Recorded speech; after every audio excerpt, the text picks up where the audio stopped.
Y hoy pues quisimos invitar al profesor Juan David Escobar, internacionalista, para hablar de esta actualidad mundial a la que estamos sometidos. Profesor, ¿cómo me le va? Pues bien será. Pues bien será, lo veo como muy dudativo. Muy pensativo. Muy pensativo. No, porque es que estamos como en tantas peloteras al tiempo que... Oiga, pero en todas partes, el mundo como que está en un dinamismo completo. Vea España hoy sin luz. España, aparte de Francia, Portugal, quién sabe, en últimas veces supo si fue un atentado o no. No, Todavía no se ha establecido Todavía nada. No hay nada. Pues Pues si fue un atentado no van a decir. es atentado de esos tecnológicos. Por eso, Un pero ciberataque. tampoco van a Un decir. ciberataque. Ay, ay, ay. Profe, lo quisimos invitar hoy porque queríamos hablar con usted sobre el tema de Donald Trump. ¿Cuál es su opinión de lo que está ocurriendo en este momento? A ver, digamos que el presidente Trump es como... La gente asume como que él es la causa de los problemas y de la incertidumbre que hay, y obviamente él es como la Consecuencia. la imagen de eso, pero realmente él es un político común y corriente y él es como la representación de lo que el grueso o una parte de la población de los Estados Unidos siente. O sea, los políticos hoy hacen mercadeo, averiguan qué es lo que la gente quiere que les digan y eso es lo que les dicen. Y la gente, el votante promedio no es una persona muy ilustrada y en Estados Unidos tampoco, porque Estados Unidos es un país inmensamente poderoso, pero pues, y no quiero molestar con nadie, pero el gringo promedio es Homero Simpson. No es una persona muy educada, muy básico, no sabe casi nada del mundo, porque no necesita saber. Entonces, los Estados Unidos son esa masa electoral que el presidente Trump simplemente dice, ¿qué quiere oír las personas? Y él dice, hombre, la gente le está doliendo esto, esto y esto, y yo le digo que le voy a quitar esos dolores. Y cuando la gente lleva un tiempo sufriendo, se cansa y ni siquiera pregunta si eso es verdad o mentira, si eso se puede hacer o no se puede hacer. Es que, a ver, voy a devolverme un poco en el tiempo. Recordemos el primer periodo del presidente Trump. Él estaba compitiendo por las elecciones con la señora Clinton. Yo recuerdo haber leído el programa, la propuesta de gobierno de la señora Clinton, como 2 veces lo leí. Era una propuesta como de 30 y pico de puntos, muy bien estructurados, una cosa muy técnica, todo eso, diciendo que Estados Unidos se tenía que transformar, que la gente tenía que estudiar más, que había que estudiar nuevas cosas y todo eso. El programa de Trump tenía como 4 puntos, súper ambiguos y era muy simple. Entonces, imagínese usted la señora Clinton en Chicago, donde estuvo toda la vida el sector automotriz, las fábricas y todo eso, que ya no están, porque se fueron. Unos estadounidenses 10, 15, 20 años sin empleo, y llega la señora Clinton y les dice, hombre, lo que pasa es que tenemos que estudiar nanotecnología. Ese señor va a decir, ¿y esta señora qué le pasa? ¿Cierto? El presidente Trump no dijo, sino como 200.000 veces, hagamos grande América de nuevo. El MAGA es Make America Great Again, lo repitió, lo repitió, lo repitió. Y ese señor le dijo a ese señor que hacía unos días la señora Clinton le había dicho que tenía que estudiar, que él estaba sin empleo por culpa de los chinos y los mexicanos.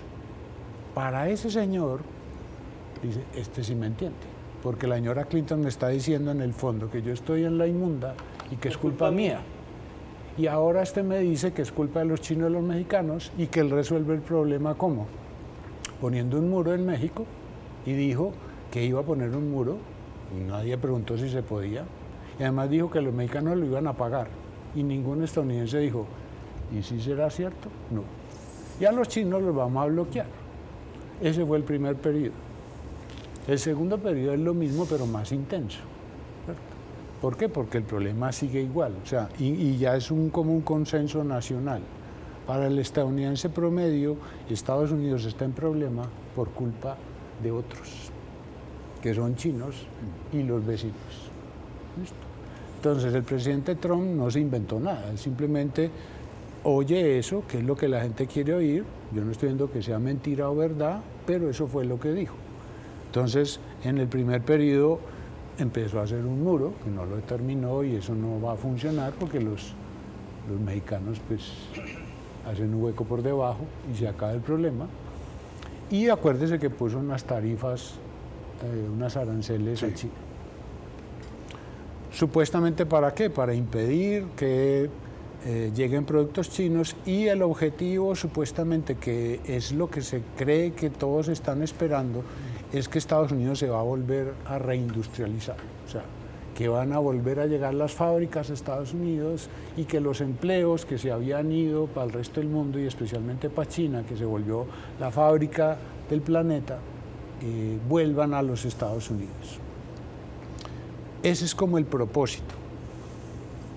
Entonces, lo que el señor está planteando supuestamente está sustentado en eso, en que va a haber una reindustrialización y que los estadounidenses van a recuperar la manufactura y que la gente va a tener otra vez empleos y los carros se van a hacer otra vez en Chicago y todo eso. Yo no sé si eso finalmente se puede hacer o no, pero independiente de eso tenemos que aceptar que para el resto del mundo en eso hay algo de razón. Si no lo aprendimos en la pandemia, es que no nos merecemos haber sobrevivido. Si alguna cosa quedó aprendida o debería haber quedado aprendida de la pandemia, es que el mundo se volvió chino dependiente. Sí. Todos los sistemas de producción, las cadenas logísticas pasan por China y de China salen. Eso fue lo que el mundo eligió. Cuando Estados Unidos mete a China a la Organización Mundial del Comercio y le dije, métase, le vamos a abrir el mercado y usted se vuelve fábrica. Y los chinos dijeron, vengan que aquí hay trabajo, mano de obra por arroz, aquí no preguntamos si se cumplen las normas laborales, que lo del ambiente, eso lo dejamos para después. O sea, entonces las fábricas dijeron, pues vamos para allá. El problema fue que todo ese sistema se concentró y en la pandemia nos dimos cuenta de que si China, por la razón que sea, en este caso una pandemia, se para, todos nos paramos. Y si alguna cosa tendríamos que haber reconocido es que ese sistema logístico, con un embudo pasando todo por China, es muy peligroso. Y que lo que tendríamos que hacer es construir como un sistema menos dependiente de China. O sea, ya no solo una línea, sino como varias cadenas logísticas para no estar dependiendo de China. Eso yo creo que tiene sentido. Eso hay que hacerlo. Porque el día de mañana pasa algo en China, eso sería tema de otro programa. El futuro de China no es muy bueno. Estoy hablando de 20 o 30 años. Y el sistema se tiene que preparar para cuando China deje de ser lo que es hoy. Entonces eso hay que hacerlo. No lo hemos hecho, seguimos con una cadena logística así, y lo que hicieron fue que si China le estaban poniendo aranceles, entonces dijeron, bueno, entonces hagamos una cosa, China le vende a Vietnam, Vietnam se lo vende a Estados Unidos y nos hacemos como un bypass, o sea, Sí. nos brincamos eso. ¿Cierto? Hacemos la vuelta. Entonces no estamos haciendo cadenas nuevas, sino que alargamos la que teníamos. Eso hay que arreglarlo.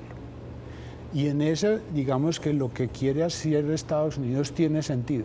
La pregunta es si la forma en que este señor lo está haciendo es la correcta. Y yo creo que se está equivocando. ¿Cierto? ¿Por qué? Porque salir a tirar aranceles a lo loco, porque era como así con dados, usted 20, usted 30, 40, ¿cierto? No tiene sentido. Los aranceles, en el sentido esencial, son malos. Lo mejor es que haya libre comercio, que compitan todo el mundo, el que haga cosas buenas y mejores las compramos. Pero la fórmula más sencilla de cumplir con ese propósito es bloquear a los otros, decirle, lo suyo le va a poner un impuesto, un impuesto, un impuesto, un impuesto. Eso no es una buena idea. Yo sé que no hay muchos caminos, pero hay que hacerlo bien. O sea, la diferencia entre remedio y veneno es la dosis, es cuánto ponemos y cómo se hace. Y en eso ha sido muy desquiciado el modelo, porque este señor usa un método de negociar que es muy propio de él, que es como a la patada. O sea, a ver, ¿cómo hago esto para explicarlo sencillo? Imagínese que usted tiene un edificio, ¿cierto? Y arrienda apartamentos. Y yo soy un mafioso y le alquilo a usted un apartamento. Y un día yo me emborracho y digo, a mí me están tumbando, maldita sea. Entonces voy allá a su casa y la amenazo y le digo, ¿sabe qué? Si no me baja el arriendo, yo le meto una bomba a este edificio. ¿Cierto? Entonces, como usted sabe quién soy yo y que soy medio atravesado, usted dice, pues este señor hasta mete la bomba. Hasta de pronto me la pone. Entonces, ¿qué hace Trump? Él empuja. ¿Cierto? En negociación eso se tiene un término, se llama brinkmanship. Eso fue un término que se usó en Guerra Fría, que se usó en los Estados Unidos. ¿Qué es brinkmanship? Es tener un adversario al que usted le quiere que ceda en algo. Entonces usted lo empieza a empujar, digamos que hasta al borde de un precipicio. Y le dice, y te voy a empujar. Y la persona que está allá le dice, pero es que nos vamos a ir juntos. Y usted dice, no me importa. Entonces, cuando el otro ve que usted está dispuesto incluso a morirse, el otro dice, yo no me quiero morir, entonces negociamos. Entonces, ¿qué hace Trump? Empuja. Dice, 120% arancel, que es una locura, incluso es contraproducente y después si quieren hablamos de eso. Pero el otro dice, 120. Entonces, venga, conversemos. Y ese se supone en lo que Pero estamos. China no le conversó. O quién sabe. Eso es lo que no sabemos. lo van a decir. No lo van a decir. No lo van a decir. ¿Cierto? Porque China de inmediato recibió pues el golpe. Claro, y China dice no, y China no va a decir, va a quedar ahí, ay, sí, me da susto. No, China dijo, antes yo también le pongo, ¿cierto? Es un pulso ahí de egos muy bravo. Pero los dos saben que eso es inviable. En China, lo que pasa es que China no es una democracia, nosotros no sabemos en las noticias qué pasa, pero uno sí se entera. En China están cerrando fábricas. Sí, claro. El 60% del transporte de contenedores de China a Los Ángeles está parado. Ya los barcos vienen vacíos y ya han cancelado envíos. En China están cerrando fábricas y despidiendo a la gente. Eso no va a salir en los noticiarios de China, pues porque en China no sale nada que el Partido Comunista no diga. Pero entonces, ¿qué hace Trump? Empuja 200% y después negocia cualquier cosa, 50%.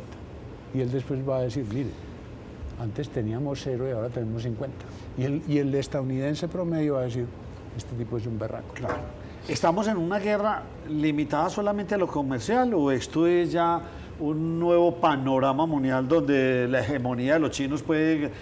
Rusia seguirá siendo una potencia militar, entre comillas, Sí. pero no va a ser la gran potencia del planeta Tierra en producción No. económica, nunca le va a dar.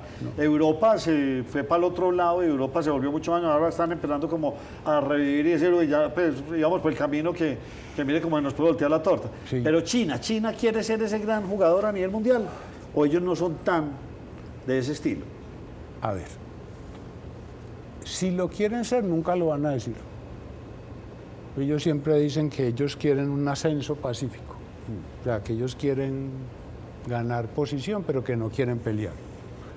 Creer o no creer es muy difícil. Sí, pero la respuesta por otro lado, se están armando hasta los dientes. Se están armando, ¿por qué? Porque saben que si el día de mañana hay una tensión con Estados Unidos, que es para mí, digamos que inevitable, o sea, el fenómeno geopolítico para mí más fijo en los próximos años, que va a definir gran parte de lo que pasa en este planeta, es el aumento de la tensión entre Estados Unidos y China. Con Singapur MT. Yo no digo que una guerra porque a ninguno de los dos le conviene una guerra, es que una guerra es muy mal negocio. pero va a haber tensiones, porque de los dos lados hay presiones para que eso se empuje. O sea, Xi Jinping es como el nuevo Mao, es un emperador, y él no va a aceptar que China se vea como mal, porque él dice que se tiene que acabar el siglo de la humillación de China y todo eso. Entonces, del lado de China no hay ningún empuje para decirle a Xi Jinping, ¿sabe qué? Cálmese. No. Además porque él no tiene contradictores, todos están acabados. Es un ego gigante que dice, yo soy representante de China y no nos van a humillar más. Y del lado de Estados Unidos, y mire que no es una acusa política, cuando Trump pone tarifas y aranceles a China, Biden también los pone. El estadounidense, independiente de si es republicano o demócrata, está convencido que el problema de ellos es China. Entonces usted no ve por ninguno de los dos, ninguno que diga, hombre, vamos a echar para atrás. Eso va a aumentar. Obviamente China se tiene que armar. ¿Por qué? Porque China se volvió una fábrica. Si usted quisiera tirarse en China, ¿listo? Cuando usted se vuelve fábrica, usted se vuelve una aspiradora de materias primas, ¿cierto? Y después transforma eso y los vende. Entonces, en términos geopolíticos, ¿yo cómo me tiro en China? Digámoslo así, esa sería la pregunta, que es la que lo llevo a mis estudiantes. Es fácil, yo les tapo el acceso marítimo a los chinos. O sea, si yo al frente de China pongo la flota de Estados Unidos y no entra ningún barco ni con petróleo ni con materias primas, y después no puede salir ningún barco lleno de televisores y ventiladores, ¿China qué hace con todas esas cosas? Entonces, el enfoque va a ser el mar. Por eso están haciendo una flota poderosa, submarinos, comprándole submarinos a los rusos, haciendo portaaviones, comprando misiles. ¿Por qué? Porque dicen, si va a haber un pulso, el pulso es ahí, en el agua. Sí, mire, y es que leí un dato que me ha impactado y no sé qué tan verídico sea. De cada 100 productos, de cada 100 lavadoras, 100 camisetas, 7 se quedan en el mercado interno. El resto lo tienen que sacar para afuera. O sea, de ese nivel es la producción tan impresionante. Incluso, Nacho, usted me preguntó una cosa que es muy importante, si es el futuro de China como yo lo veo. Sí, que usted aquí, ¿por qué el futuro de China no es bueno? Dijo usted ahora.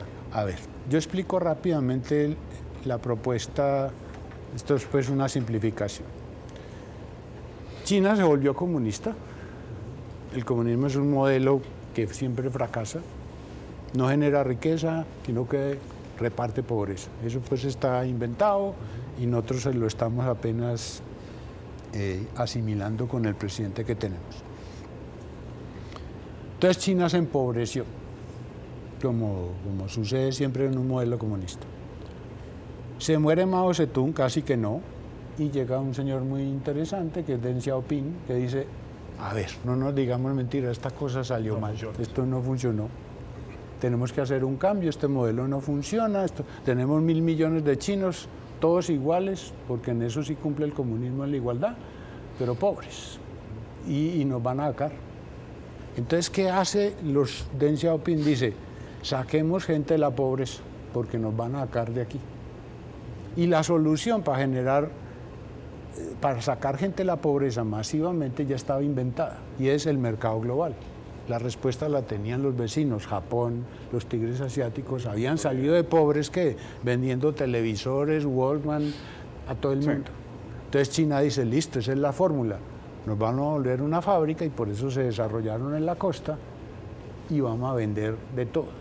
¿Para qué? Para que ese campesino que está aguantando hambre se venga para la ciudad y tenga empleo. O sea, yo elegí un modelo económico donde lo que me importaba era generar empleo.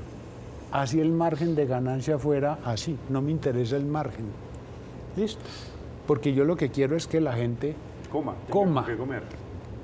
Entonces, hay momentos en los negocios, Nacho, ustedes lo saben, que hay crisis que uno dice, vea, con tal de que paguemos la nómina, no nos importa ganar. Sí. Pero usted no se puede quedar indefinidamente con un margen así. Sí. Porque el día de mañana le pasa algo y pasa a rojos.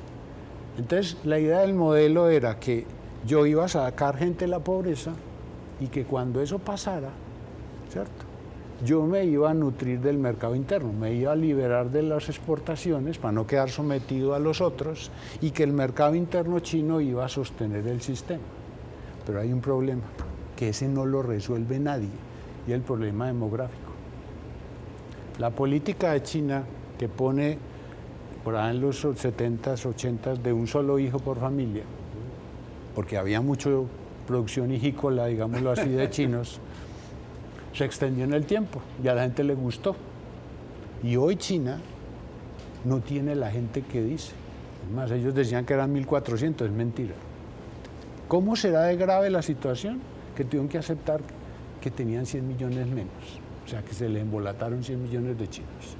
Y los cálculos, oigan esto, es que para el 2100 China va a tener 700 millones. O sea, va a tener la mitad de la población de Perdón, hoy. ¿para qué fecha, profe? ¿Qué pena? 2100. 2100. O sea, es una curva descendente Una velocidad impresionante. brutal, brutal, peor que la del Japón, que la de Europa, que la que quiera. Entonces, cuando usted se le empieza a envejecer la población y a disminuir, porque claro, la tasa de natalidad es bajísima, ¿verdad? La tasa de natalidad ideal, dicen los científicos, es 2.1 hijos por mujer. Entonces, ¿qué significa eso? 2.1 hijos por mujer significa que vas a tener la familia, la mamá va a tener 2.1 hijos. ¿Eso qué hace? Va a reemplazar al papá y a la mamá. Y queda un 10%, pues para crecer y por si hay una epidemia bien berrionda, pues que haya ahí como un colchoncito. ¿Listo? Qué cosa también, mira. ¿Listo? Es durísimo. Así es que eso no es invento, así es. Pero entonces cuando usted tiene menos de 2 hijos, ¿cierto?, tiene 1 o 1.2 o eso, O significa 0.9, que, 0.7 como está Corea. que se están muriendo los papás y nadie reemplaza a esos. Y eso también significa que el promedio de la población se va a poner viejo. O sea, no solamente la población va a ser menos, sino que más vieja. Y viejos jubilados. Entonces, viejos que ya no van a trabajar, que van a esperar cosas del sistema, salud, asistencia social, y no hay gente trabajando. Entonces, el cuento de que nosotros nos íbamos a enriquecer primero y después íbamos a vivir del mercado interno No es es tan mentira, cierto. no funciona. Entonces, por eso digo yo, que es una necesidad que hagamos un sistema, yo no digo que matar a China porque nada se trata de eso, es liberémonos de la dependencia de China, creemos un sistema menos denso, menos concentrado en China, porque depender de China es muy peligroso, no es buena idea. Y en eso tiene sentido, digamos, general la política de Trump, pero cómo se hace, para mí sí está equivocado. ¿Por qué? Porque si yo digo, listo, no vamos a ser dependientes de China, listo. Eso es una política grande, de largo plazo, que se necesitan varias cosas. Primero, un reemplazo. Si no es China, ¿quién es? Y eso está inventado. La mejor opción para los Estados Unidos son sus dos vecinos, Canadá y México. México es la China tropical que los Estados Unidos necesitan. Gente que trabaja, incluso la productividad es más alta que la de los chinos, están ahí cerquita y pueden reemplazar eso. Y Canadá también es un suministrador de cosas. Entonces, eso es, digamos que Estados Unidos tiene todos los elementos para volverse el país más poderoso del mundo. Los chinos no, Europa, como tú dices, eso es como decía mi profesor de geopolítica, se está volviendo un museo temático, ¿cierto? Profe. Entonces el asunto es, la bobada que están haciendo es, ¿yo para qué le doy pata a México y a Canadá? Yo necesito reemplazar mi sistema productivo, ¿cierto?, con otra cosa que no sea China, si yo quiero salir de la dependencia de China. Entonces, ponerle aranceles a todo el mundo. Si yo lo que quiero bloquear a China, quiere que sea un bloqueo global, ¿yo para qué le doy pata a los europeos? Porque es que este señor está cazando peleas con todo el mundo. Y eso es un error. Eso hay que hacerlo pero la forma en que se está haciendo, por eso hablo de la dosis, me parece una equivocación. Profe, usted utilizó una expresión para volverse el país más poderoso del mundo. Pues, o mantenerse como el país más poderoso del mundo. Porque todo el mundo dice que no, que Estados Unidos va a colapsar y todo. Yo no creo en eso. O sea, si a mí me dicen, si yo fuera rico, que no lo soy, no lo voy a hacer, ¿dónde pondría mi plata? Yo sin pensarlo la pongo en Estados Unidos, pensando en el largo plazo. ¿Por qué? Porque tiene todo. El futuro de China para mí es muy oscuro, y ya lo miré. El de Europa es horrible porque ese ya está envejecido y se está envejeciendo. No, ellos después de 2 guerras que van a querer meterse en un conflicto. Y no tienen aliento. Entonces, ¿quién más? América Latina no va a ser la superpotencia del planeta, África tampoco. Pero Seguimos haciendo entonces, venga, profe, entonces, Sí. BRICS, y hoy incluso hubo reunión de cancilleres de los países de los BRICS. Sí. ¿Usted está viendo con fuerza a esos países que integran los BRICS? ¿Usted No. los ve como unas verdaderas potencias en crecimiento? No, el BRICS es una ilusión. Yo escribí hace unos meses una columna diciendo que eran como una constelación del cielo. ¿Cierto? Todos hemos visto que cuando la gente no tenía oficio, porque no había televisión ni radio, le tocaba a uno por la noche ir a mirar el cielo. Y entonces la gente entretenía y decía, mira esa estrella, y mira aquella, y entonces trazamos una raya así, ve, me salió un oso. Y entonces la constelación del oso. De la osa mayor. ¿Cierto? O menor o mayor, lo que sea, la cazuela, lo que sea. ¿Realmente hay un oso ahí? No. ¿Realmente hay un vínculo entre esta estrella y esta? Ni se conocen las estrellas. No saben ni que existe otra. Entonces la gente dice el BRICS. Y dije, a ver. Además que el BRICS no son esos 5. Ahora ahí metieron un montón de pobres, Etiopía, eso está lleno de gente ahí que ya eso se volvió como una moda ahí. Etiopía es una superpotencia mundial. Bueno, seguramente el de aquí nos va a meter en los BRICS. Profe, pero saldríamos en un titular, profe. Sí, pero a ver, ¿los BRICS es qué? Si yo tengo que hablar con los BRICS, ¿a qué teléfono llamo? ¿A qué número marco? Sí. Además, imagínese, ahí está China. ¿Usted cree que China va a aceptar, por ejemplo, que hagan una moneda que no sea la de ellos y que las reglas la ponga Etiopía? Hay que ser muy inocente para creerse eso, ¿cierto? Además no tienen vínculos. Hombre, yo creo una moneda en el BRICS. ¿Usted cómo tumba el dólar si a usted el dólar se lo reciben hasta en Moscú? ¿Usted qué hace con una moneda del BRICS? Y llegue a usted a Belice y dice, no, aquí eso ¿qué es? ¿Qué hace uno con tema eso? que hablamos aquí en la mesa. Usted vaya con cualquier moneda que no sea el dólar y en ninguna parte le abre una cuenta. Por eso. Usted va Entonces, con un dólar y en cualquier parte del mundo le abre una cuenta. Hombre, que ellos se pueden poner de acuerdo para hacer trueque y decir, bueno, usted produce zanahoria y yo piñas, y entonces cambiemos y así no tenemos que pasar eso a dólares. Pero eso es un pedacito del comercio mundial. O sea, no hay un contrincante para los Estados Unidos. Los Estados Unidos tienen un país enorme, recursos, tienen energía, Autosuficiente alimentariamente hablando. por ahí para 2 siglos, sin problemas.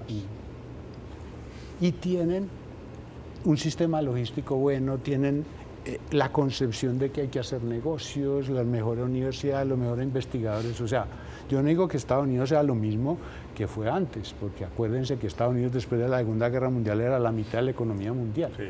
Estados Unidos era el 45% del PIB mundial, eso es una locura. Sí. Hoy es el 27%. Que Pero sigue sigue siendo una locura. Pero es una Sí. locura.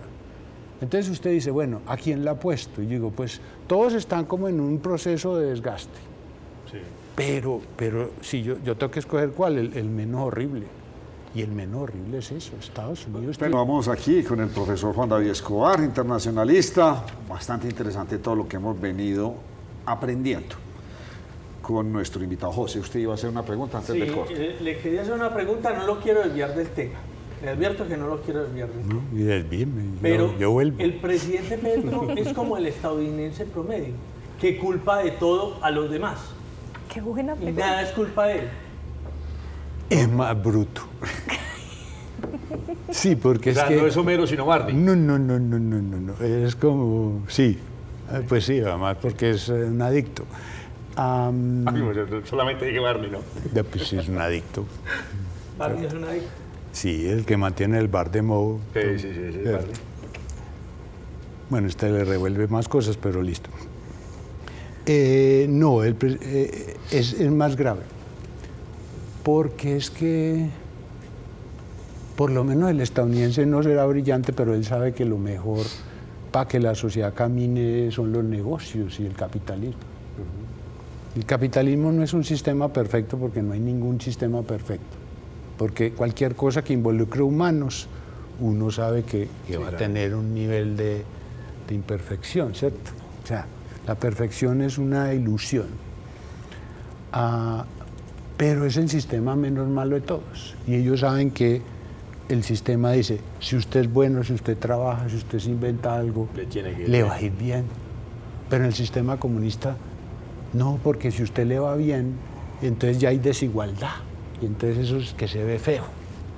Y no, la desigualdad es una cosa, yo no digo que deseable, pero es natural, ¿cierto? Usted no puede decir, pues, usted que sabe fútbol, todo el equipo no pueden ser igual. Y el día que todos sean iguales, ¿quién vuelve al estadio y todos va a quedar 0-0 en todos los partidos?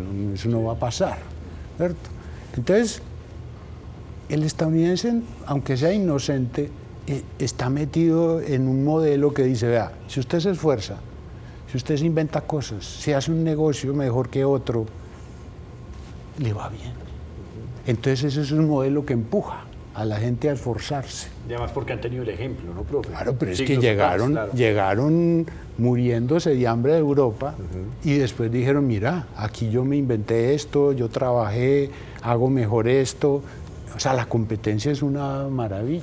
Pero en un modelo comunista donde dice, no compita porque el único que produce es el Estado, ese sistema condena a la muerte a todos. Mire, pero haciendo eco a lo que pregunta José, que me parece bastante interesante, todo socialista piensa que tiene la solución mágica, entonces se inventan el socialismo del siglo XXI, sí, después el del siglo XXII, y tienen los ejemplos de todo en el mundo, y aún así, no, yo tengo la solución porque yo sí lo voy a salvar. Y si no funciona, no fue culpa de él. Y no fue culpa de él, y eso mismo no ocurre con el capitalismo, entonces hablan del capitalismo social, capitalismo salvaje, capitalismo consciente.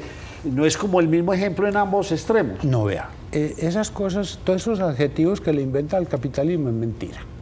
El capitalismo consciente, eso es una bobada, eso es como un complejo de culpa.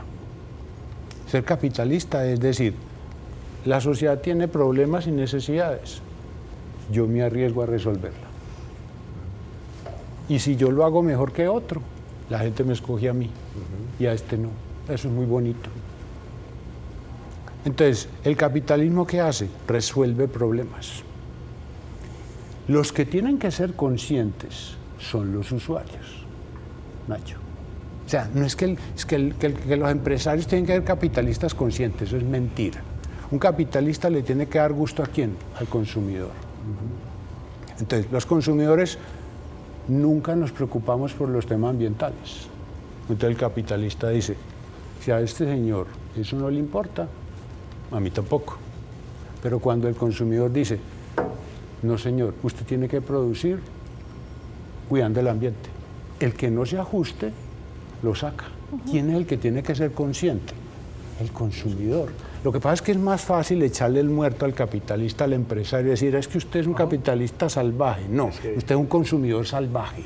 Porque si usted le compra a ese desgraciado que no le paga al empleado sus derechos, usted es el que está patrocinando la salvajada. Entonces es muy fácil echarle la culpa al capitalismo y después los empresarios como que les da pena decir que son empresarios. Por Dios, eso no puede ser. El capitalista tiene que someterse a la ley y a las necesidades y aspiraciones de los consumidores. Los que se tienen que volver conscientes son los consumidores. Y nosotros hemos sido irresponsables con el ambiente. Todos sabemos que en China no hay leyes laborales. Y por ahorrarnos unos pesos, nos volvimos consumidores de China. Yo pregunto, ¿quién es el irresponsable? ¿Quién es el salvaje? El consumidor, yo siempre lo digo. Nosotros los consumidores, sí. El capitalismo, déjelo tranquilito. Él resuelve problemas. Le estamos dando la palmadita en la espalda al no deber ser. Claro. A contratar gente sin nada. nada. El capitalismo es muy bueno porque dice, ¿usted qué necesita y en qué condiciones quiere? y yo se lo hago. Y si lo hago mejor que el otro, a mí me escogen y gano plata. ¿Y quién dijo que ganar plata era malo? Esto es en realidad como una nueva apuesta mundial por liderazgos, por hegemonías o por una competencia de socialismo versus capitalismo. ¿Cuál es esa apuesta en la que nos estamos viendo involucrados todos los habitantes del planeta? Yo creo que es una cosa comercial porque los chinos, bueno, nunca lo van a reconocer. Ellos no tienen aspiraciones, o por lo menos no lo han evidenciado, que quieren que todos nos volvamos como chinos. Ellos lo que quieren es que les compremos los ventiladores. A ellos no les importa si somos cristianos o no sé qué. Además, si algún capitalismo salvaje hay, es el de los chinos. Allá la gente trabaja por arroz y duermen debajo del puesto de trabajo y lo que sea. Listo, eso sí es capitalismo salvaje. Lo de nosotros no. Por eso digo que ha sido injusto. ¿Por qué? Porque nosotros le abrimos el mercado a China. A China le dieron en el 2001. Listo. Venga, entre pues al juego. Va a entrar a la Organización Mundial del Comercio. Tiene el mercado. ¿Cuál era como lo que nosotros inocentemente pensamos? Es decir, le vamos a abrir el mercado para que usted abra su mercado, juegue las reglas, cuide el ambiente, respete los derechos laborales. Eso no pasó. Entonces eso sí es injusto. ¿Por qué? Porque yo cómo voy a competir con una empresa china Que no cumple con que yo otros tengo que requisitos. pagar 72% de impuestos en Colombia y tengo que cumplir todas las normas, y ahora pues imagine con la reforma laboral que van a hacer con esa consulta, la pérdida de empleo va a ser salvaje, con un señor que allá dice, no importa, la gente se puede tratar como quiera. Eso el consciente tiene que ser nosotros. Los empresarios son gente que resuelve problemas, y el que no cumple con las necesidades de la gente, el mercado lo saca. Dice, usted trata mal a la gente, para afuera. Usted contamina el ambiente, para afuera. Usted no cumple la ley, para afuera. Eso es lo bonito del sistema. Pero ¿qué hacen los chinos? Los chinos no hacen eso, pero les abrimos el mercado. Yo creo que es hora que la cosa se equilibre. ¿Y la hegemonía europea se perdió? Sí, Europa no existe. Hay por lo menos 3 Europas, ¿cierto? Una que es la Europa del Norte, avanzada, desarrollada, todas sufriendo el problema demográfico, que es el problema más grave, porque eso no tiene reversa. Antes era todo lo contrario. ¿Usted qué opina? No tengamos tantos niños y se vino y miren lo que estamos ahora, cómo invierten las, Claro, pero las historias. es que el que embaraza en Europa hay que hacerle un monumento, porque no se dejan, y con razón. Y yo ahí con el muchachito y no puedo trabajar, es mejor un perrito, un guppy, un gato, cualquier cosa. Entonces tenemos la Europa de arriba. Listo. Entonces Europa, que se está envejeciendo, todas se está envejeciendo, España, Italia, Alemania tiene un futuro muy oscuro. ¿Por qué? Porque Alemania siempre ha sido una máquina industrial de altísimo nivel, fábricas, o sea, producción de altísima calidad. Tiene un problema demográfico enorme, ¿cierto? Otra vez la tasa de natalidad. Pero no es lo de España. ¿España qué hace? Creo que nos faltan 2 España es un hotel.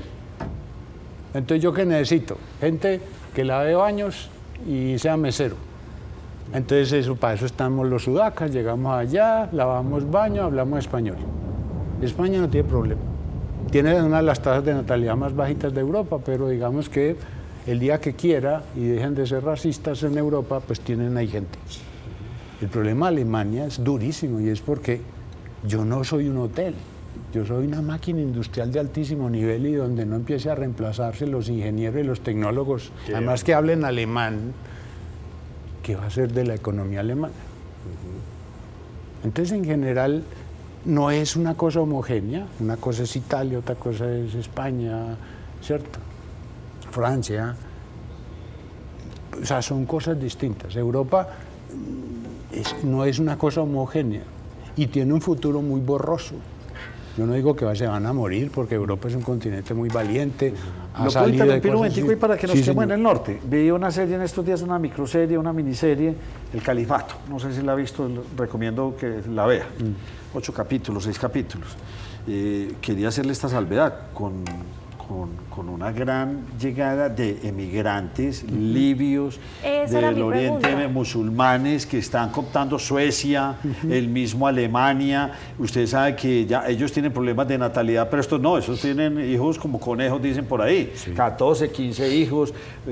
Eso está entonces ya globalizando el planeta. ¿Cómo se entienden esos dos fenómenos de ese problema demográfico versus la migración? Mire, el asunto demográfico va a ser el más definitivo, porque los asuntos demográficos son muy potentes porque no se resuelven por decreto. Si puedes hacer algo, los impactos los ves 25, 30 años después. Es una cosa que se arregla al otro día, o sea, ¿cierto? Los europeos, ¿cómo decirlo? Bonachones. Ha sido un continente racista, hoy tienen nombres más bonitos para eso, llaman que xenofobia, pero es un continente racista. Sí, pero abrieron sus puertas. Porque les toca. Porque no hay mano de obra. Porque, no hay Sí, mano, pero- porque necesitan gente que lave los baños y que recoja muertos y todas esas cosas que ellos no quieren hacer. Pero están importando un montón de culturas Claro. que son radicales, que no se van a europear, a europeizar, ¿no? ¿Cómo se dice? No se van a adaptar. Primero, No, adaptar no, sí se adaptan, pero no cambian. Es que mire, Con un sus chino raíces que ya lleva culturales, muchos sí, años viviendo en europizados, China, sí, no son ya es europizados. norteamericano, ¿sí o no? Sí. Lo mismo pasa con muchos colombianos, que usted lo ve que ya nada, y ya son más gringos que colombianos. Claro. Y no está pasando lo mismo con estos musulmanes que llegan a Europa. bueno, yo sí quisiera, bueno, Muchos como hacer fenómenos. una aclaración. Primero, no etiquetemos a todo en así que los musulmanes son todos desquiciados y Bin Laden, no, porque No, pues porque es lo que nos pasa a nosotros cuando salimos a inmigración y dice colombiano, narcotraficante. narco. Y Sí, yo pues imaginé que ir a Estados Unidos en un lío porque yo llego, hago la fila, Claro. el pasaporte colombiano, Escobar de Medellín, yo ahí voy fijo para el cuarto. Listo. Entonces, hay versiones radicales de todo, hasta de cristianismo. O sea, yo lo que quiero es primero no generalizar, decir estamos de musulmano es terrorista, no. Listo. Obviamente son gente distinta, tiene visiones distintas de todo. El asunto es que Europa está en la fase como de negación, como cuando uno está enfermo y le dice, usted tiene cáncer, entonces hay unas fases. Usted dice, no, no puede ser, yo no tengo, ¿cierto? Y después usted empieza a decir, eso no fui yo, repitamos el examen, y después acepta que tiene que hacerse algo, una quimio, y sufrir y eso. Yo creo que Europa está en la fase todavía de negación, de aceptar que tiene un problema. Necesita gente. Los europeos están en una contradicción y es que necesitan gente porque no les gusta, ni propia ni extraña. No se reproducen y tampoco les gusta a los de afuera. Pero es que va a pasar. Cuando la población esté envejecida, ¿quién va a cuidar ese montonón de viejos? Le juro que los médicos en Europa en 20 años van a ser africanos o sudamericanos. Pues porque es que cuando no... ¿Ustedes creen que por qué las universidades españolas son por aquí ofreciendo becas y de todo? Porque en las universidades van a espantar en 10 años. Entonces ellos van a tener que aceptar eso. Entonces la globalización es inminente, el planeta Sí. va a ser de todo. El asunto es que obviamente los que están ahí en el poder van a decir, listo, vamos a necesitar gente, pero bajo ciertas reglas. Si vamos a tener que decirles, les vamos a abrir la puerta, pero ustedes hacen ¿Quién parte es de el primer cosas. ministro inglés? Tenga un ejemplo. O sea, la migración no es mala, es como se hace. Los canadienses la han manejado bien, son muy selectivos. Necesito ingenieros, necesito tal. Y eso está bien, ¿cierto? El problema es cuando se meten a lo loco, ¿cierto? Entonces, Se va a Marsella Europa y del eso Norte. parece Turquía. No, impresionante. ¿Cierto? Entonces, 3 Europas, ¿cuál de todas más perdida? Muy embolatadas. Entonces, uno dice, ¿quién nos falta una Europa. ¿quién va a suceder a los otros? Europa Oriental, que está en la mitad entre esta Europa y Rusia, que es un país en decadencia, ¿cierto? Intentando empujar las fronteras, que es lo que hace Putin, ¿cierto? Pensando en que tiene que correr a la OTAN para allá. Pero son muy dependientes de lo que pase y también tienen sus ideas. O sea, es que Europa es una idea. La Unión Europea fue un invento básicamente para evitar una tercera guerra, ¿cierto? O sea, las dos guerras mundiales fueron una aspiración alemana de conquistar territorio. Afortunadamente perdió en las dos. Entonces, cuando se acabó la segunda, Europa dijo, ¿qué hacemos para que estos berriondos alemanes No se vuelva a repetir. no se vuelvan a alborotar? Inventemos un sistema común para que Alemania esté tranquila. ¿Cierto? Y por eso Alemania defiende tanto el euro, porque si yo soy una máquina de producción como Alemania y tengo el euro, tengo un mercado fijo que es Europa. Entonces, ¿usted cómo calma a la gente para que no pelee? Vea, la gente agárrela por el bolsillo, que es el órgano más sensible del cuerpo humano. Y cuando usted le agarra el bolsillo, ese ya no pelea tanto con usted porque dice, es que mis ingresos dependen de usted, entonces venga, conversemos. Entonces, la integración europea se hizo en parte para evitar otra guerra, ¿cierto? Pero el problema es que es un modelo que suena muy bonito, pero pensar que se iban a perder las concepciones, las fronteras. Los franceses van a ser los franceses hasta el fin de los tiempos y los alemanes también. Entonces el proceso de integración, digamos que tocó techo, pero para mí el problema grave es otra vez lo demográfico. Uno cómo hace para sostener ese nivel de vida si todos los días hay menos gente trabajando y más gente jubilada, que es lo que le va a pasar a China. Entonces, por eso yo digo, apuéstele a un continente, Estados Unidos. Sí, tiene usted razón en el cuento demográfico, ¿sí o no? China con una reducción impresionante, Europa con otra reducción impresionante, el mismo Colombia también con una reducción bastante acelerada, vamos para abajo en la calidad en Colombia. Pero yo vuelvo, qué pena, André, me voy a meter en tu pregunta, pero yo vuelvo a India. El futuro no está en India. Supuestamente es un reemplazo, pero es un país muy complicado, que no tiene, digamos, o sea, tiene como mercado natural es muy grande, Sí. ¿cierto? Pero es muy pobre, ¿cierto? Potencial de crecimiento, tener una clase media a futuro. Claro. Pero eso implica que no es un proceso fácil, o sea, usted no coge el aparato productivo que China hizo en 20 o 30 años y lo instala en India en 2 años, eso no se hace. Además no hay el espíritu ni la legislación. Hacer negocios en India es difícil porque la intrusión del gobierno es brutal, manejar eso es como un universo distinto. Tema de castas y todas esas cosas, eso es una cosa complicada. Y no hay ese espíritu empresarial tan abundante, digámoslo así. Es una buena alternativa, sin duda que es una alternativa. Cuando yo digo, creemos unas líneas logísticas varias, una puede ser esa, ¿cierto? Y a los indios les conviene. Pero decir, vamos a reemplazar a China por India, hombre, si me ponen a escoger, yo escojo India, porque yo soy un demócrata, en el sentido de que China es una dictadura, India es la democracia más grande del mundo. Yo soy un apostador a la democracia, con todos los problemas que tiene. Entonces prefiero India que China. Pero para pensar que India va a reemplazar a China es difícil. Sería una cosa muy larga de explicar aquí, pero no es tan sencillo. Hay cosas estructurales que hacen que no sea tan fácil hacerlo. Ellos fueron mucho tiempo socialistas. El gobierno se metía en todo. Y eso es un proceso que se tiene que hacer lento, pero firme, y ahí van. Entonces, no es tan sencillo reemplazar a China. Yo creo que la mejor opción para los Estados Unidos son los vecinos, porque es que los tienen ahí. Mire, el primer mercado de exportaciones de México es Texas. Esa unión es una maravilla. Además, a los estadounidenses, si no se dejaran echar cuentos. Que es que los migrantes de México nos están poniendo problema. La mejor solución para la migración es que la gente no le den ganas de irse. Si yo instalo fábricas en México y el mexicano puede trabajar en esa fábrica, ¿qué se va a ir a que lo humillen a Estados Unidos? Sí. O sea, la mejor solución sería que haya posibilidades económicas para los mexicanos, y hay.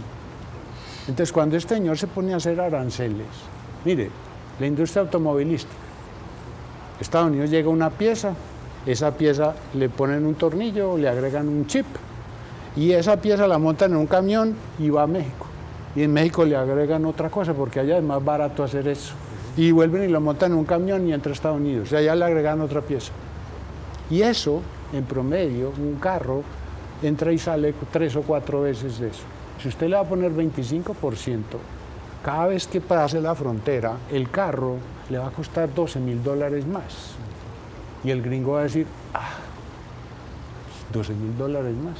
El promedio de las tarifas que están planteadas es que a la familia estadounidense le va a costar unos $4,000 al año con esas tarifas que está diciendo el señor. Y eso es difícil, porque eso significa aumento de precios, inflación. Y eso es lo que tumba a los presidentes en Estados Unidos. Andrea. Profe, me quiero devolver porque cuando estábamos hablando de Europa quedé con 2 inquietudes. Una, usted aseveró, Rusia es un país en decadencia. Sí. Y le quiero preguntar por otra, ¿cómo está viendo usted la realidad de Inglaterra, del Reino Unido, a propósito de esa salida de la Unión Europea? Sí. Esas dos cuestiones, Rusia en decadencia y Reino Unido. Rusia es un país subdesarrollado con misiles. Una vez dije yo esto aquí cuando ustedes me invitaron a la guerra en Ucrania, y me insultaron, que dijeron que con un tipo tan bruto era profesor de AFI y todo eso. Pero a ver, expliquémoslo sencillo. Característica típica de un país subdesarrollado. ¿De qué vive? De vender materias primas. ¿De qué vive Rusia? Petróleo. De vender materias primas. Nadie compra carros, ni computadoras, ni nada ruso. Hermano, pues que yo sepa, no existe un celular o algo así. Pues no, seguramente existe, pero no provoca. Los carros que habían y no provoca. Y no una camiseta pues con un oso de por ahí de la estepa. No, usted ruso no compra nada. Entonces, Rusia tiene unos problemas demográficos también enormes. Incluso el problema... Son muy poquitos para semejante territorio. Y la etnia rusa está disminuyendo y esa sí tiene un incremento de la población musulmana gigantesco. Ese problema tiene todos los problemas. Vive de materias primas, es vulnerable, tiene un sistema económico que no es exitoso, ¿cierto? Entonces ha sido pobre, es pobre y será pobre. No tiene forma. ¿Quién se va a ir a invertir plata en Rusia? Con un coso que hay un señor allá que lo manda a matar a uno si uno no está de acuerdo. Es lo mismo que China. ¿Sí? La gente dice, ¿por qué no ponemos la plata en China? Y yo voy a cambiar mi dólar por una moneda que la define Xi Jinping si se levanta de mal genio o de buen genio. ¿Cierto? Entonces, Rusia es decadente y no tiene posibilidades. ¿Cuáles son las opciones? Yo no veo ninguna opción. Demográficamente en problemas. Logísticamente es horrible porque es un país dificilísimo para hacer carreteras, no hay puertos, o sea, está condenado a no ser rico. Una cosa es que usted concentre toda la riqueza que haya y la maneje un solo tipo, el zar, el premier soviético, pero Rusia no tiene con qué competirle. Tecnológicamente es bueno en algunas cosas, pero de resto, como dicen ustedes, no hay nada ruso, no tenemos puesto nada ruso, ¿cierto? Entonces Rusia está intentando no morirse, digámoslo así. Está con una enfermedad ahí grave que está sobreaguanta. No va a ser el país que va a decir, no, hombre, este va a ser la próxima superpotencia. ¿Con qué? En 20 o 30 años, cuando el petróleo no se use, ¿qué van a hacer los rusos? ¿Qué van a vender? ¿Vodka? ¿O qué? Y ahora vayan para la otra isla, el Banco del Mundo. Inglaterra, lo que pasa es que los ingleses son muy particulares. Los ingleses saben que son europeos, porque ellos están ahí en el mapa del continente europeo, pero ellos son europeos, pero no tanto. Oye, eso es una isla. O sea, yo les explico a mis estudiantes, los ingleses se comportan como lo que son geográficamente una isla. Yo soy de Europa, pero... Y mire, los ingleses son así, ¿cierto? Euro. Libra. No, tenemos, y los carros de nosotros manejan por aquí, las medidas son... Acuérdese que cuando empezó la Unión Europea, Inglaterra no se metió de una.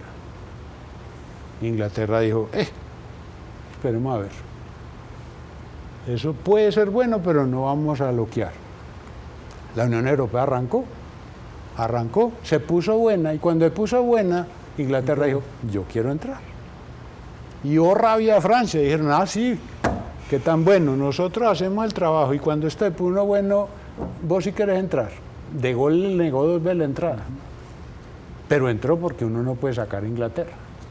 ¿Listo? Entonces entró y se benefició.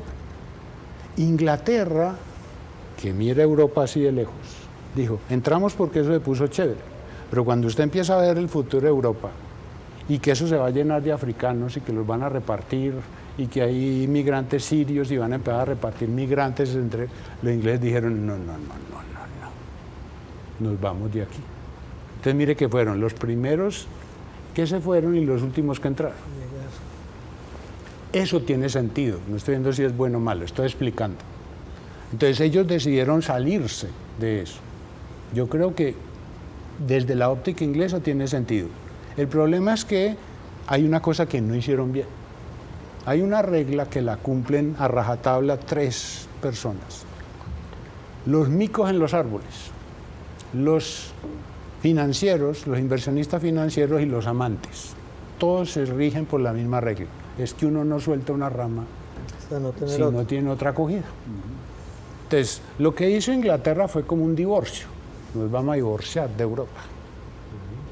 Pero es bueno, y si no es Europa, ¿qué es? Y esa parte no la hicieron. Entonces, hoy están pagando un poco el precio de decir, nos salimos de Europa, siquiera nos vamos a librar de que empiecen a traer pobres y todo eso aquí, todo esto. Pero, ¿con qué eso no lo hicieron? Y hoy están pagando el precio. Y eso, para mí, lo que implica es que Inglaterra tiene que empezar a buscar. Y su mejor opción son los Estados Unidos. Hablemos de un último país porque ya sí nos cogió la noche aquí fuertemente. Brasil. ¿Qué importancia tiene Brasil para América Latina? O sea, tiene un México y un Brasil, son las 2 potencias de América Latina. Pero Brasil, ¿qué?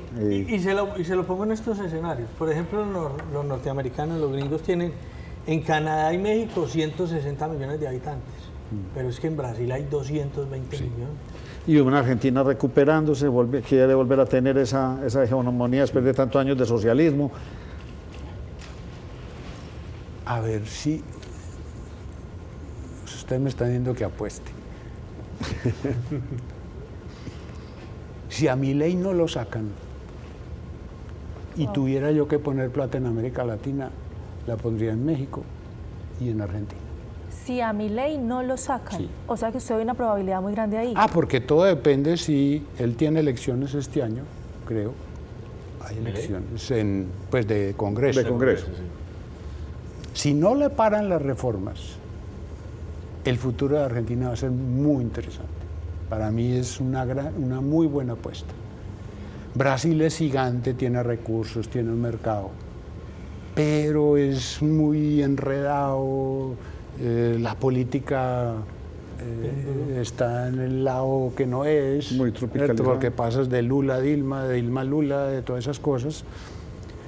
Siguen pensando que lo de ellos es pelear con Estados Unidos, que es mejor venderle soya a los chinos. O sea, Brasil le está apostando al caballo que a mi juicio a largo plazo va a perder. Entonces, si no cambian ese chip, ¿cierto?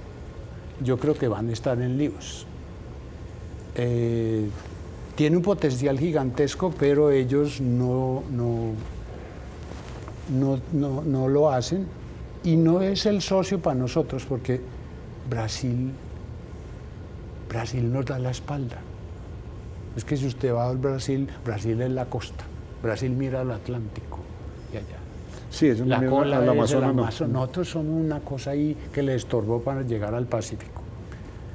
Brasil nunca ha sentido la necesidad realmente de una integración, porque ellos dicen, a mí qué me importa Bolivia o Perú, ¿para qué? Entonces, tiene potencial, sí, como, mire, desde que yo estoy estudiando, siempre han dicho que los próximos van a ser Brasil e India, pero cada 10 años dice, y esta década no fue, y después de la próxima, y esta tampoco fue. Y así se va a ir de acá. Y se van así, a menos que pase algo, ¿cierto? Ahora ya ni en el fútbol, profe. No, por Dios. Profesor Juan David Escobar, nos tenemos finalmente que ir. Colombia. Pero en este no, ya entorno, ¿cómo Colombia está el país? es para otra invitación Ah, bien bueno. compleja. Colombia, como escribí yo hoy en mi columna de los lunes en El Colombiano, se juega su futuro el año entrante. Si vuelve a pasar lo que pasó en el 22, Tiene más futuro la semana pasada. sí, yo siquiera ya estoy tan viejito, pero cuando veo a mis estudiantes y digo, muchachos, ¿quién los manda a ser tan jóvenes?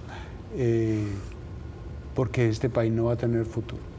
Ampliaremos ese tema. Profesor Juan David Escobar, muchas gracias por habernos acompañado y regalarnos de su invaluable conocimiento. Muchas gracias.